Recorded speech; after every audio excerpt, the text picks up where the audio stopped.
Welcome to my podcast where I, Dr. LaToya, will peel back the layers of my life as a mother, as pastor, entrepreneur, and coach, and author. I'm going to take you through the highs and the lows. I'm going to take you through some heartbreaks, the growth of letting go. I'm learning, and I believe that some of you too may be learning to embrace every piece of yourself. And so we're going to go on a journey.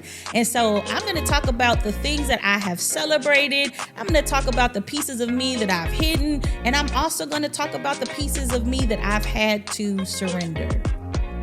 So what I want you to do is I want you to join me each week as I share the nitty gritty, get down to some honest reflection and unfiltered truth about what it means to lead. I'm going to say that again, what it means to lead with both strength and softness, walking as a gentle giant.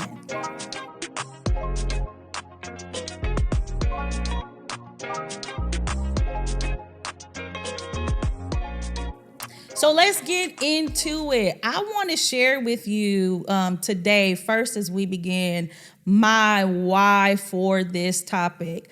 By nature, I am an individual that can, people who have been around me, whether it be family, friends, often say to my church is that you cannot let everyone into your inner chambers. And I am a big believer of that you have to surround yourself with people and places and spaces that are safe. Absolutely safe. And here I am, who have said that time and time again, finding myself now letting you into my inner chambers. And so this is a big, huge step for me. And so I want to thank each and every one of you for just joining me on this journey.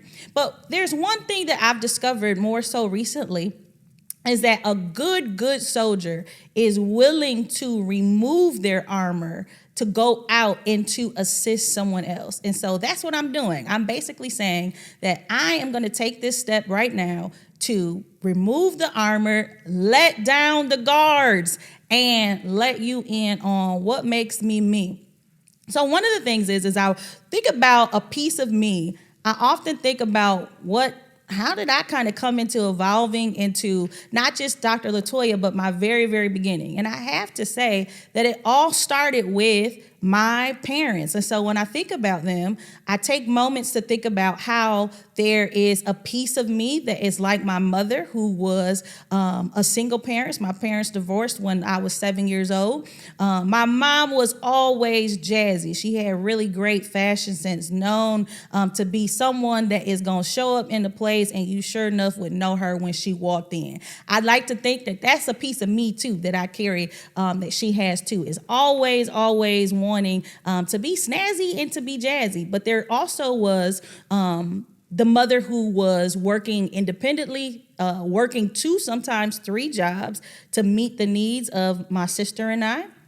And so I saw that. She was Miss Independent. I see that within myself. She had her own, getting her own, doing all of those different things, showing that she could do it on her own. And I often think about myself and see that within me as well. When I think about the work ethic of both my parents, I oftentimes think about my father as well, who was a go-getter. He was the one who was saying, LaToya, you only have a short amount of time to be able to accomplish the things that you desire to do, and you got to use that time, and you got to run as quickly and as hard as you can. When it came to my parents, oftentimes had me a lot competing in pageants, and there was commercials and all of these different things, and they trained me to really get in there and do your best, give your best. There was a lot of pressure, to perform, a lot of pressure to really make them happy. But I believe that all of what they were doing in those times really made me who I am today. I often credit my father to being the person that would say, you know what, when you get knocked down, you better get up. And you better get up really quick. There was no time to wallow in how I felt about a matter. It was like, you got to bounce back. You have no time to play games. And so they both led with this strength and this power that I see within myself. And oftentimes I would like to I see them more of very militant, a very no nonsense. We gonna get out here and we have no choice but to make things happen. And so little LaToya saw a lot of that, and they did the best that they could with helping me to be strong, because I believe that one of the things that they saw me. And what that was is a child who was very, very sensitive. And so I got my feelings hurt really, really easy. And what does parents do? Parents often come in and they say, you know what? I see this is going to be a little bit of a weakness, and so I got to toughen her up. I got to get her to a point where she's not getting her feelings hurt so easily. Or, if someone hurts her feelings, can she speak up for herself? Is everything going to make her cry? What is that? So we got to strengthen her. We got to toughen her up, and we have to make her be able to stand on her own. And that's what they did.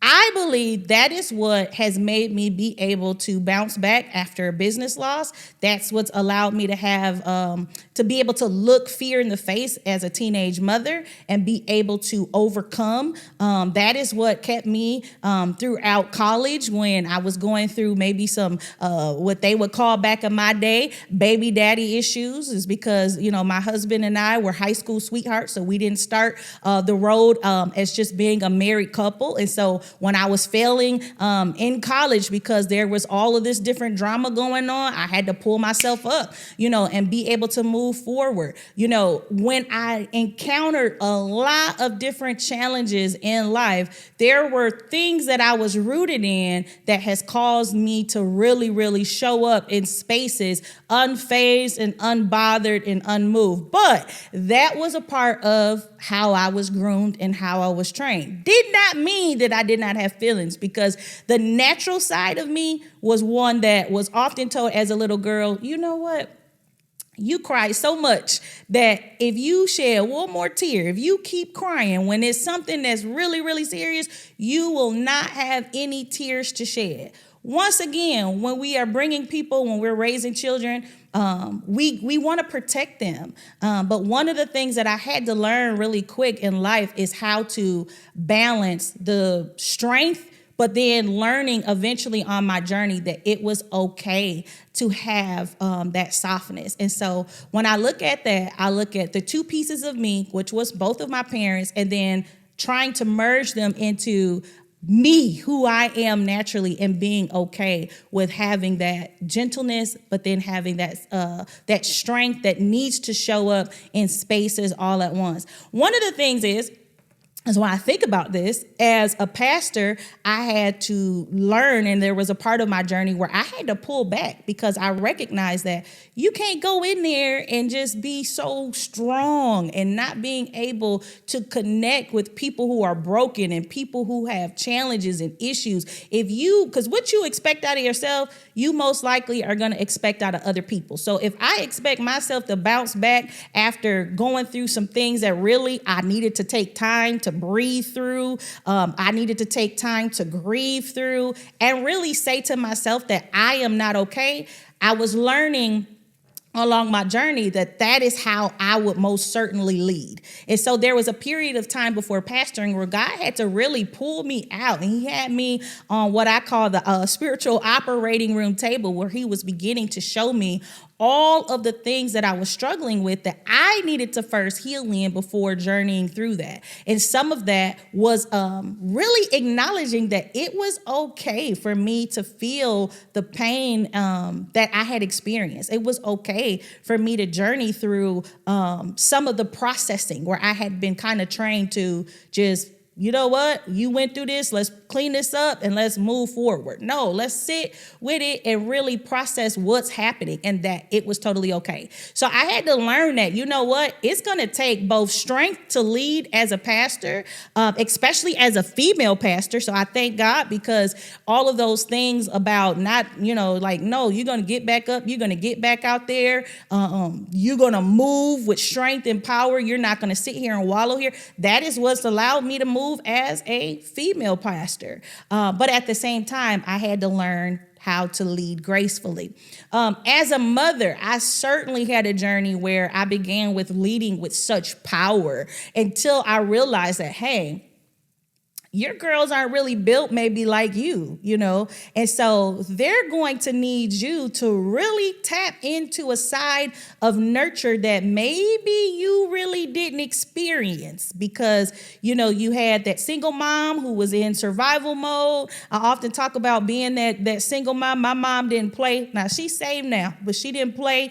I always tell people the story of like growing up with a 22 on the nightstand, because she had to protect her daughters. But I had to learn that, there's some nurturing that I really need in order to parent my daughters and provide them with not just the provision of food and shelter and safety, but that they need to be nurtured. In other words, they got to be loved on, they got to be poured into. And I don't know about you all, but if you've ever been in that space where you have parents that are really, really strong, sometimes we're out of balance because we get all the strength, but we don't get the nurturing, not by fault, but it's just by what we know. And so I had to really do some self re-engineering and just really coming in and evolving and saying, you know what, LaToya, you have to admit right now that you really, you've been trained to like, not even like you gonna fall but we not picking you back up. You need to learn how to pick yourself back up because in life, I remember my father saying this, I may not always be here, but I need to know that you know how to pick yourself back up. But this is a thing about nurture. We have to train our children through nurture. We got to build them up so that they know how to pick themselves up. And I had to learn that, like where I naturally knew how to really pick myself up without that coaching and someone saying, you did a good job, you're awesome, you're magnificent. All of those things should have been there, but I learned how to do that independently, and it was tough. But I needed to step back as a parent and say, what are you going to do differently this time to break cycles? How are you now going to train your daughters and then recognize and realize that this is a piece of me that I got to develop. This is a piece of me that is malnourished in this area of nurture. And so I had to learn that. As a wife, I had to learn that. Growing up in a single parent home, I didn't see what life looked like for a 2-parent home. All I saw was a mother making it happen, going back and forth. My father was present, but he lived in Memphis, Tennessee, so it was always awesome to visit and have somewhere to go over the summers. But my experience of seeing what a wife does for a husband and what a husband does for a wife, that was something that I did not experience. And so there was a piece of me that was curious about how does a wife lead and what is her role and what is the husband's role? And definitely being a person that was gentle, but was trained to be strong and with force, I sure enough came off with a lot of that. And so my husband too, I would also consider to be such a gentle giant with so much wisdom. And the thing that I absolutely love about him is that he can see me as the pastor and the mother and the entrepreneur and the author, but he will get me together real quick and say, I know that you wear all of those different hats, but let me kind of break this down to size and let you know that when you come here, all of that, you got to sit that to the side. And in some spaces, he has helped me to really embrace the nurturing side of me too. That part of me that says, you are tired, you need to get some rest. That's the nurture side. It's okay to sit down and do nothing today and just relax. That's the nurture side. It's okay to take care of you. It's okay. I found myself one day with him and the girls at a restaurant, and something happened. And I found myself being very emotional. I could feel the tears coming. And I was trying to keep my composure because I'm very good at being composed. Why is that? Because I was trained to do that. So like you got to keep it together. You can't go out here. You're weak. And I'm not saying that you're weak, but this is my experience.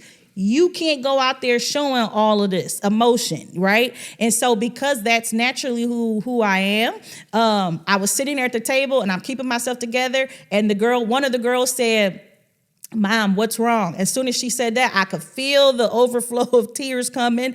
And then at one point, I had to let them go because they were so concerned. And my husband, once we talked that night, he had to reassure me, like, look, I don't know where all this stuff come from about not being able to shed tears, but it is okay that if you was going through something to shed tears, you are human. And so having someone there to remind you that you are human, but that was something that I had to journey through. I knew that I could not lead in business with all this hard. You couldn't come in just being that person. Business, I had to learn the difference. Like when you in boss mode, you really in beast mode. So you going around axing people's heads, and you got to assert yourself and show how bold you are and how rough and tough you are and all of that. I had one of my mentees, she said to me before, after probably 10 years, she started to see my growth really. And she said, what happened to you? What did they do to you? She said, you used to be a brick wall. Now you done turned into a marshmallow.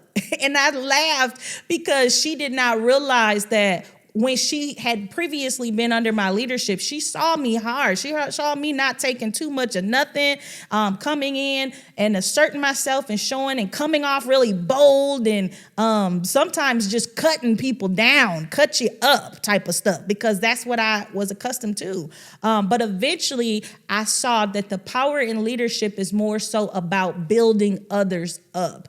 Some people are in positions and people respect them because of the position that they have been assigned to, but you ultimately want people to respect you and honor you regardless if somebody puts you into a position of power. And that's what I had to learn. I had to learn that leadership is about building others up, cultivating, helping those individuals grow and progress beyond where they are. So I had to learn that some of those things that I learned early on that may have given me so much strength and power, that some people may not have grown up in that type of setting where you had parents that were really like on edge, like, nope, you got to go, you got to do this, you got to do that. And so I had to learn to pull back, and I had to learn to really execute that softness and that gentleness that I had, that I know to have just even as a child. That some of those things about me that maybe I was told to kind of push back, and that, no, those aren't wanted. Those aren't good qualities to have. You shouldn't be worried about what people think, and you shouldn't be all of those things. I had to say, you know what? Those are really, really great parts of me. And this is going to make a difference as to how I lead. And so that's just a little bit about me in terms of just those pieces coming together. So when I think about what does a piece of me mean, what does a piece of her mean to me?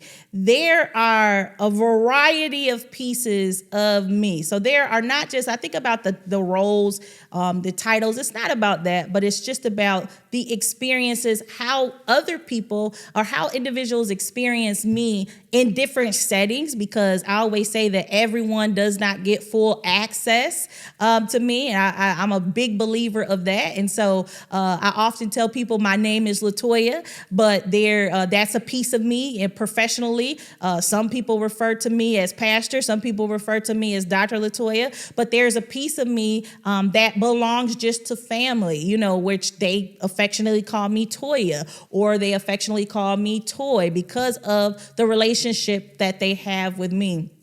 I want to say that a moment or a season where I felt pulled in all directions or had to really rediscover myself, I kind of go back to when I got ready to launch into ministry, where I had to really step back and see me. And God allowed me to do that. I had to pull some plugs, and that's the hardest thing ever, is that when you are on a journey to sometimes rediscovering you, sometimes you might find yourself saying, who am I? Because I've been going throughout life trying to please everyone else, because that was probably been half of my life, of just being so much of a people pleaser, wanting to get it right. That kind of goes back to that, like I said, there are parts of me that I grew up under that made me who I am and made me naturally resilient. But then it has kind of this other side of it too that made me more hesitant and being more of an overthinker. But being able to rediscover yourself is hard because first of all, you have to admit that, you know what, I really don't even know myself. There came a part in my journey where I had to really admit that. Like somebody asked me a question like, what do you do for fun? And I had to say, what do you mean? What do we do for fun? Because everything kind of has been like, you got to go, you got to do, you got to produce, you got to get out there. You have only so much time to be able to accomplish. So you got to go while it's in you. And so I never thought about what it is that I like to do for fun. Then it got really, really wild when I started to realize I don't even know what I like. I've been trying to do what everybody else wants me to do, that I really don't know what it is that I like. And so this was a tough season for me where I had to really kind of just unplug, pull out from a lot of things that really disappointed really important people in my life because I had to pull out. And at that time, people didn't realize, why is she pulling out? Why is she acting so different? She's not talking to nobody. Like, have you heard from her? Have you seen anything? I'm a big believer that when you go through this process, that this is a process that you cannot let everybody into this operating room. I think about that when you go through some sort of surgery, it's like it's only the surgeon and then the surgical crew that's in there. You don't have family, you don't have people in there, but you got specialized folks that are in that room that help you get through that process. And so when God began to take me through that process of rediscovering me, I had intercessors and prayer warriors that were all around me, and I could come in there and lay out on that table and just cry and cry and cry. And the most beautiful thing about that is that they knew that this was something that I needed to process and go through, and they were there interceding and praying and pouring life back into me and still saying, you anointed, and all of this and all of the things that you're processing and you're recognizing, you're going to get through this. But I had a moment during that process where I had to admit that I had been scarred and that there had been injury. I often say, if anybody's ever experienced this, where you go and you're riding a bike and you fall off the bike, you skin your knee, or anytime a kid sees blood, you train the kid, don't look down at the injury. Don't look down at the blood, because as soon as they look down at the blood, they're going to, oh my God, I'm bleeding. And it might not even be that serious. Maybe it is, because we've been trained. Oh, you get up, but who are we to determine if it's serious or not? Maybe their pain tolerance is a little bit less than what somebody else's is. But I had that moment where God had me kind of just laid out, and him just really showing me and just working on me that there were some areas where I had to stop and pause and see that, wow, you have been going throughout a lot of years. Just get up, and you went through this. Keep going, because that is what I had been trained to do. So it was like, get up, keep going. Get up, keep going. Fall down, keep going. Fall down, get up, and keep going. Keep moving, keep moving. And so that process of rediscovering me was, first of all, looking at those areas in my life where it's like, that ain't me. Well, that's not me. Oh, well, I don't feel comfortable. I never wanted to do that. I didn't feel, well, wow. So I start going through that process and being okay. I started to learn that I needed to be, if you really want the raw and authentic me, I have a habit of saying this, like, do I have permission? I have permission to do that, right? Because when you are going throughout, especially when we think about early childhood, and you are told, and it may be drilled, because your parents, that's what we do. We want our kids to be the best, but it's a lot of pressure. And so when you are someone that grows up and you're trying to appease here and appease there and appease there, you find yourself, I found myself at least, saying, do I have permission to be me? Just to be me. So I went through this process so of course, I believe in the altar and the couch. I had my intercessors that were there, really, really close people who were pouring into me, and they were praying with me and journeying through some of the pains and helping to process them. I thank God for that. If you don't have a good team of people that are around you that you can be very transparent with, they not gonna judge you, because once again, I still stand true. I still believe that even though I'm sharing all of this right now, and this is a safe space because I've processed all of what I'm going to be sharing with you, I still am a believer that you got to have the right people in your inner chambers that they're not going to judge you and look at you. They're going to look at, just like those women told me, like, nope, because I was like, oh my God, do I seem weak to you? Oh my God, I'm crying all over. So then I'm feeling shame because I've been trained, like, you don't let nobody see you sweat. Don't let them see you cry. Don't let them see you. You need to be unbothered. So, but I was in the company of people who said, it's okay. We're here. You can take off all of that and you can be free to be you, and we're going to help you process this. But then again, I also wanted to talk through some things, right? And then I started to see, I always refer back to a therapist saying your true and most authentic self is who you were at the ages, between the ages of 1 and 5. So I had to travel back and go back and think about what little LaToya went through, and what those joys were, what those moments, what made me happy as an individual. And that caused for me to go in and explore a little bit. Sometimes you got to go back to your roots, and you got to have conversations with people that you can trust. And with me, I didn't go in all to it and say this, and that, because I'm telling you that some people might not have been that safe for me to say that, to come back and say everything that I was experiencing in that moment. But it was safe enough for me to go and say, let's have a conversation. Let's talk about, can you tell me this? Can you tell me who I was at 5? What were some of the things about me that was so interesting to you? And so that was a painful process, but it was also a really exciting process too, because it allowed me to hear and see maybe what I didn't get back then from people who were now saying, this is who you are, without them really even knowing it, And so that was a really tough and challenging process, but I was able to get through it. And so pulled in all directions, but coming to a point of saying, I got to stop. And I got to pause, and I got to breathe through this, because you know what? I've been pulled in the direction of being a mom. I'm trying to give my best in that.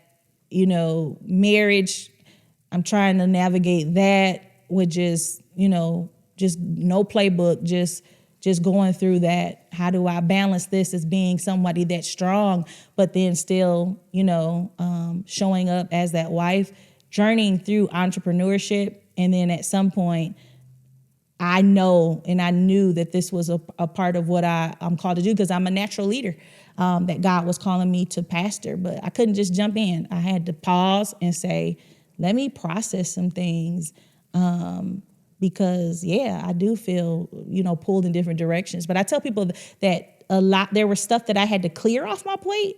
But because some people, you doing too much and da-da-da. But God, I always say I'm multi-layered. That's why it's a whole piece of me. Like there are parts and different components that you're going to see throughout this podcast that's going to help you understand. And hopefully, how do we navigate all of these areas, and in particularly being with strength and with grace and with boldness and with courage.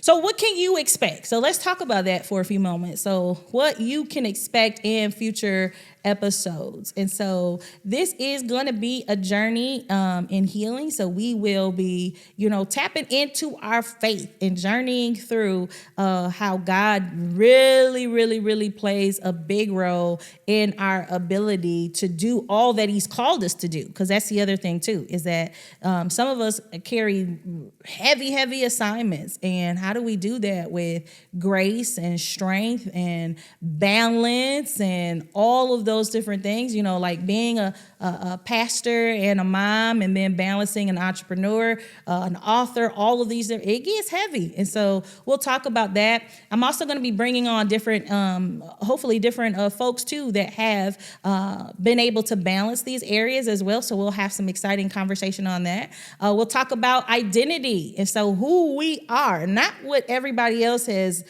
called you to be, but who has God called you to be? How do you walk in that unapologetically? How do you walk in that with so much boldness and courage and strength? Because sometimes, if you are anything like me, there were seasons in my life where it's like, I be out there, I peek out like a little turtle, and then if something happened, and I go back in my shell. So we'll talk about, coming out of your shell. Like, how do we come out of our shell? But how do we just come out and just let the shell go? I really think that's what this podcast is doing for me. Like, okay, you got to pop out a little bit, but then how do I just release this shell and say, you know what?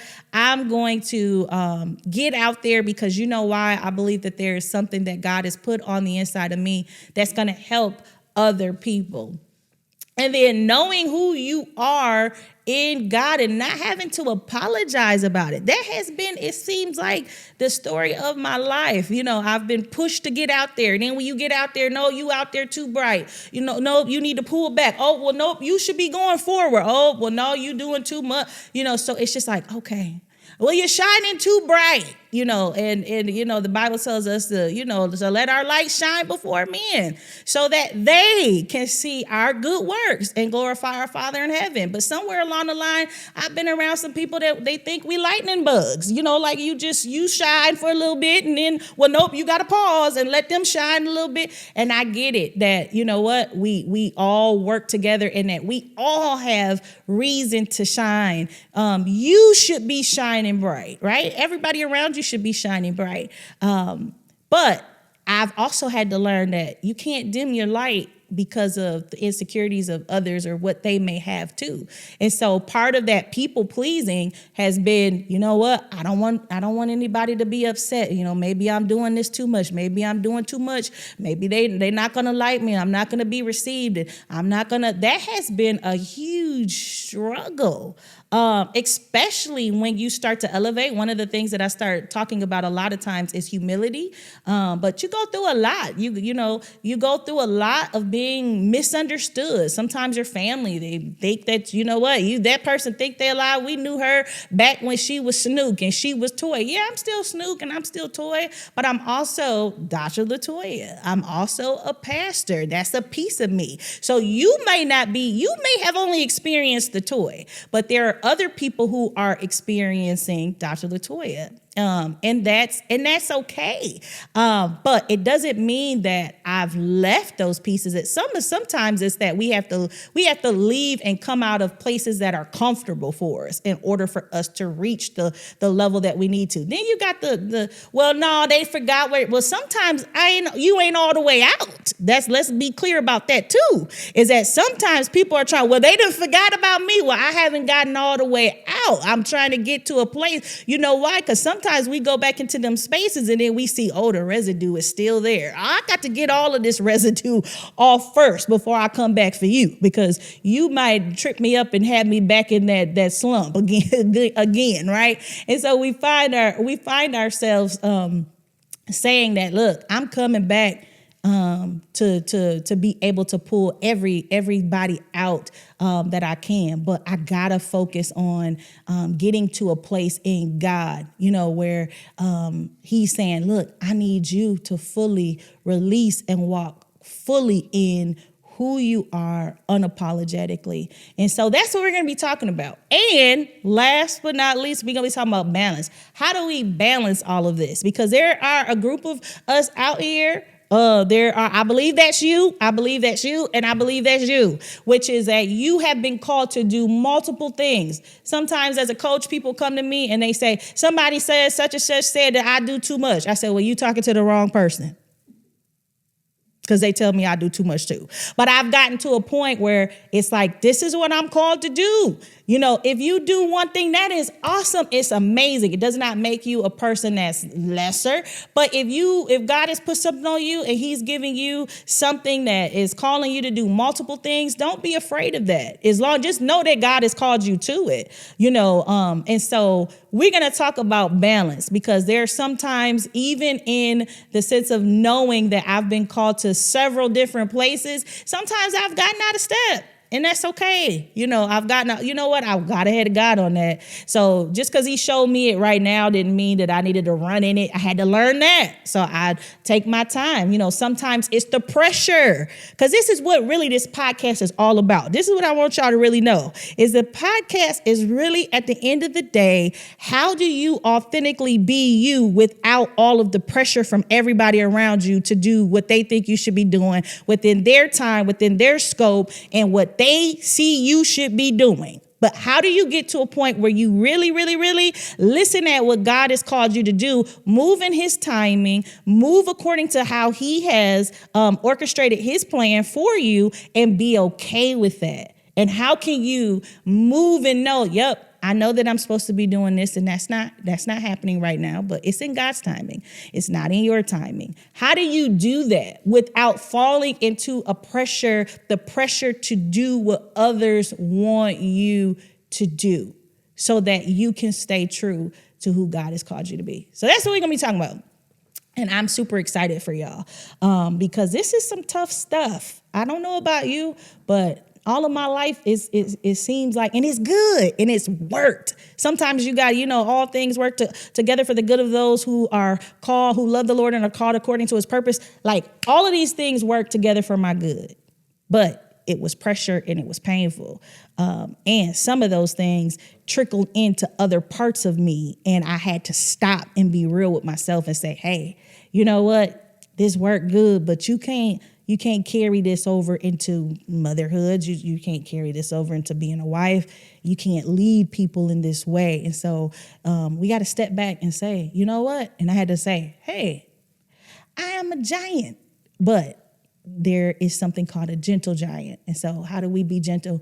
How do we know when to be strong and step up as a woman, or a man of strength, if you're listening, and then knowing that we must have gentleness at the same time. So this first episode has been great, but it's just the beginning. I want you to know that. But I guarantee you that this is a promise that this will be a space for honesty. This is going to be a space that is for curiosity and for honoring all the parts of who we are, whether or not it's great, if it's messy, if wherever it's at, we'll deal with that and journey through that. So thanks for being here with me. I am Dr. LaToya, and I hope you keep listening, and maybe, just maybe, you'll see yourself in these stories too. Until next time, please like, subscribe, and share.